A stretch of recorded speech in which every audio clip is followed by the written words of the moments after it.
ओम श्री गुरुभ्यो नमः हरि ओम श्री महाद्वादश ज्योतिर्लिंग जयसिद्धि विनायक మాణిక్యాంబ సహిత శ్రీ పుణ్యలింగేశ్వర స్వామినే నమో నమః. నమస్కారం అండి. యాదాద్రిలోని చౌటుపల్లి మండలంలో ఉన్నటువంటి అమ్మానాన్న నదుల పుణ్యక్షేత్రం నందు మతిస్థిమితం లేని 600 మంది అనాథులకు ఈ రోజునగా స్వస్తిశ్రీ పరాభావ నవ సంవత్సరము అధిక జ్యేష్ఠ మాసము బహుళపక్షము 12/6/2026 సంవత్సరమున భీమనపల్లి వాస్తవ్యులు ఉపనీల గోత్రోభవస్యులు భాస్కర్ రెడ్డి గారికి అతి త్వరలో వివాహం జరగాలని కోరుకుంటూ అనాథలకు అభాగ్యులకు అన్నదానం అందించుచున్నవారు తల్లిదండ్రులు ఎడమ ప్రభాకర్ రెడ్డి గారు, అరుణ గారు, వీరందరూ కూడా ఈ యొక్క అన్నదాన కార్యక్రమాన్ని అందించారు. కాబట్టి వారికి వారి కుటుంబ సభ్యులందరికీ కూడా పేరు పేరున ప్రత్యేక ధన్యవాదాలు తెలియజేస్తూ భాస్కర్ రెడ్డి గారికి జయసిద్ధి వినాయక మాణిక్యాంబ సహిత శ్రీ పుణ్యలింగేశ్వర స్వామి అనాథుల ఆశీస్సులు వెల్లవెల్ల వెన్నంటి ఉండాలని మనస్ఫూర్తిగా కోరుకుంటూ మీరు అందించినటువంటి అన్నదాన కార్యక్రమాన్ని మీరే స్వహస్తముల చేత అంగరంగ వైభవంగా నిర్వహించుచున్నారు. అన్నదాత సుఖీభవ, అన్నదాత సుఖీభవ, అన్నదాత సుఖీభవ అన్నదాన కార్యక్రమాన్ని ప్రారంభించారు.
నా పేరు అరుణ, మాది భీమనపల్లి గ్రామం.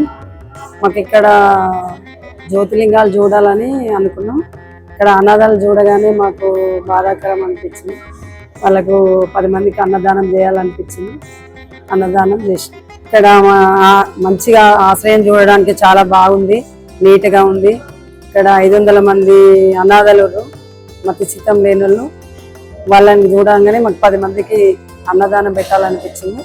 అన్నదానం పెట్టడం మాకు సంతోషంగా ఉంది.